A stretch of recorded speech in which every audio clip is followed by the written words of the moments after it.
Was the starting point for this year's circuit, and on Good Friday evening it was a cold and windswept location as the 167 crews lined up to face 5 days of driving over 1,500 miles with over 600 of them on the high-speed special stages.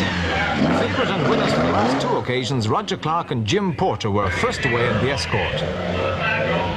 Then 1 minute behind came Ulstermen Adrian Boyd and Beattie Crawford, the top private entrants and previous winners. They promised to be Clark's main rivals.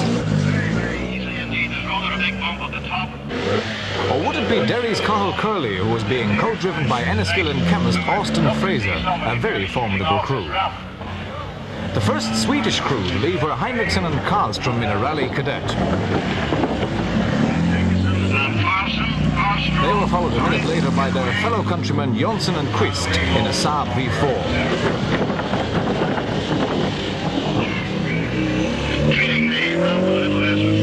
Rosemary Smith and Alice Watson were carrying the hopes of British Leyland in the new Austin Maxi, which was having its first international rally. Rosemary was trying for her 10th ladies' prize in the circuit. And so into the cold March night they went, all hopeful of some reward. In the first stage at Strangford, Peter Cullen and Paddy McClintock's Cooper S lost its steering and crashed. Ronnie McCartney went out with a blown head gasket, and Ronnie White had a drive shaft come away from the engine. The first three were out of Circuit 70. Shortly after midnight, the cars crossed the border at Cullerville, where Roger Clark was first through. He had his troubles with a jammed throttle cable, but he managed to drive. And there were other stories coming in. Rosemary Smith reported on what she saw at Altnamacken. So one of them off in the last, I think it's Adrian Boyd was off at the start of the last. Yes, Adrian Boyd. Adrian Boyd went off in a fairly big way. He got cut out, I think, with a wee bump just before a right-hand corner. Yeah, he might get on though. Robin Eyre Munsell had something happen to him exactly also. What happened? Did you go over on his roof? I lost it on a right-hand corner and it went completely out and back on its wheels, but unfortunately pointing the wrong way. An example of the tenacity of rally drivers. Others going through had mixed feelings about conditions.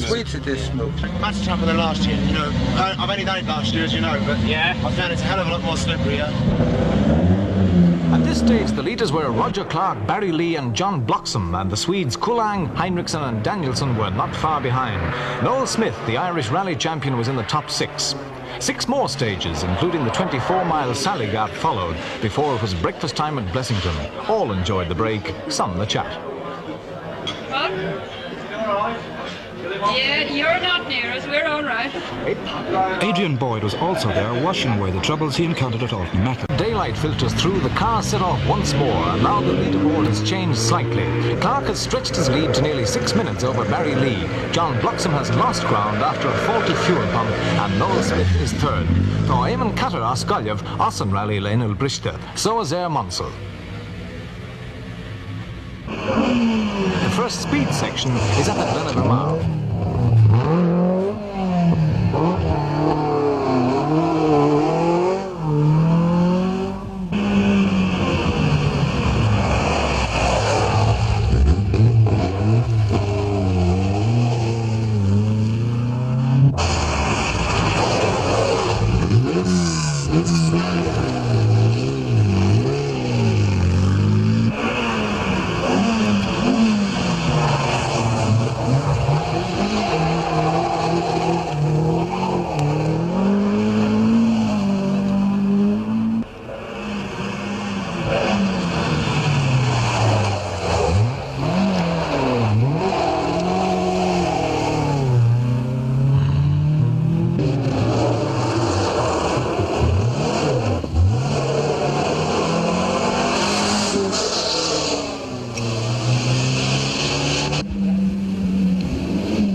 Next stages were taken in Wicklow and Kilkenny, and it was after midday before the cars tackled the 15 miles at Cannon Wood near Clonmel. Clark was pulling further ahead.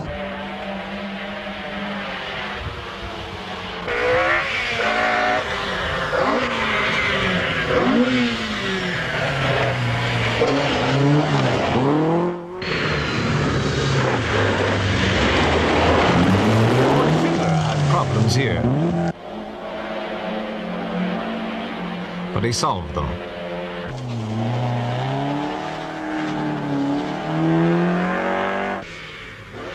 Charlie Gunn's Escort was suffering from a faulty oil pump.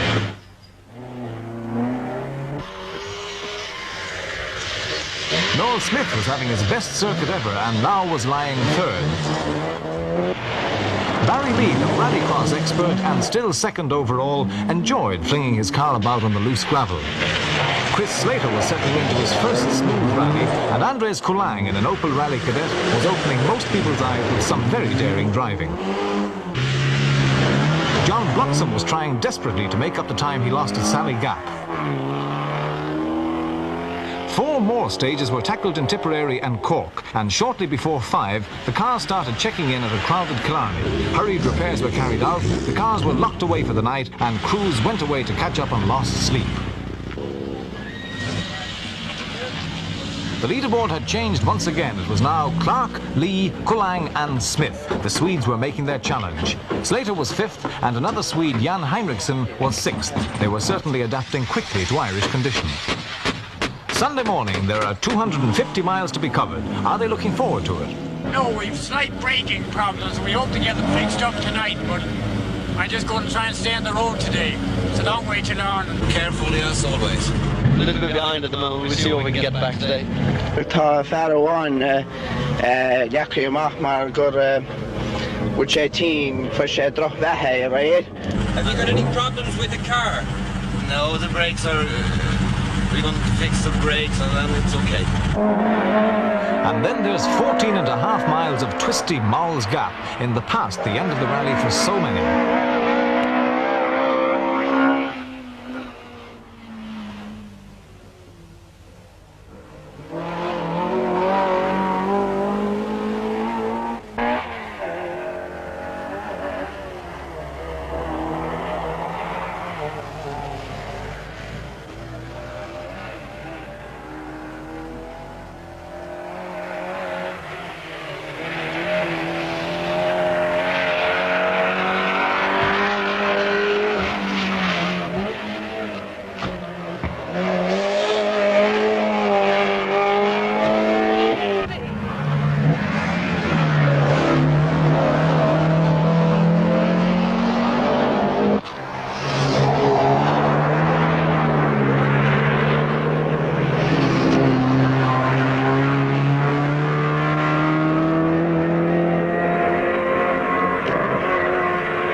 After this, Roy Fiddler retired his BMW with broken transmission, and there was the Tim Healy pass for those still running.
4 stages followed before the 90-odd cars still in the rally got back to Killarney, where there was a much-needed 20-minute service period before the cars were put away for the night. Today, Clark pulled out another 3 minutes. Carl Curley and Adrian Boyd got back on the leaderboard. Andres Kulang retired at Cod's Head. Noel Smith was back in 4th place, having been overtaken by Chris Sclater. Kulang's Swedish comrades had a busy time during the day, trying to repair their brakes. Barry Lee was also bothered by faulty brakes, but quick work on the part of the Ford mechanics kept his hopes very much alive. He was still second.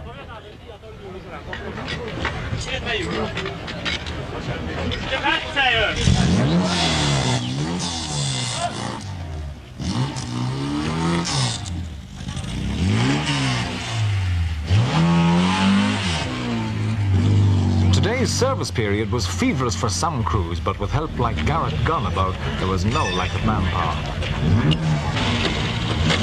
Next morning, they were off again to face the toughest 25 hours of the rally. 4 stages brought them to Limerick, which they reached before midday. Then on to County Clare, and from there to County Galway. Noel Smith went out at Sugar Hill. Charlie Gunn retired at Loughrea.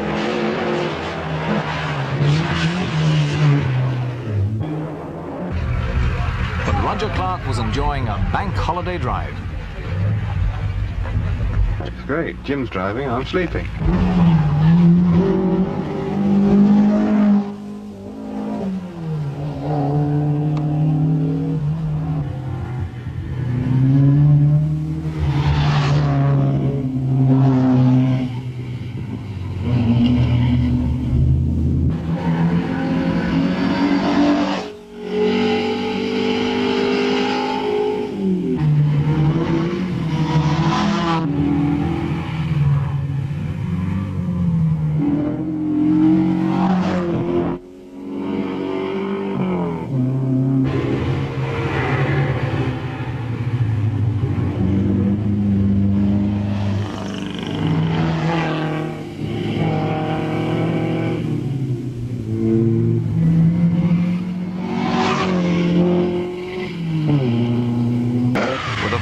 Behind them, they were off again. Carl Curley's worst fears were realised when he retired within an hour. Pat Fay and Frank O'Donoghue of Dublin also went out when they were hit by a non-competing car. Mick Dolan of Moate was now leading driver from the south, and Robert McBurney from Ballymena, the leading Irishman. John and Dick Keating retired their escort in County Donegal, and in that county, some of the toughest section of the entire rally was experienced. By daylight on Tuesday, the 70 cars still running reached Cam Forest, some short distance from Dungiven. There it was sheer disaster for Barry Lee, who was still second and competing in only his 3rd international rally. We got to the Cam Forest, you know, the special stage there, and everything was going fine up until then. We got about a quarter of a mile out from the stage, and just suddenly there's a big bang with 4,000 revs on the clock in 3rd gear. And I just got out of the car, you know, I was so choked. Because, you know, I was running number 13 this year, as you know, and this has been niggling me all the time. Though I haven't admitted this because, you know, you just don't do this. I have been, you know, a bit worried and a bit frightened about it. And so the finish at Larne and a large crowd to greet Roger Clark.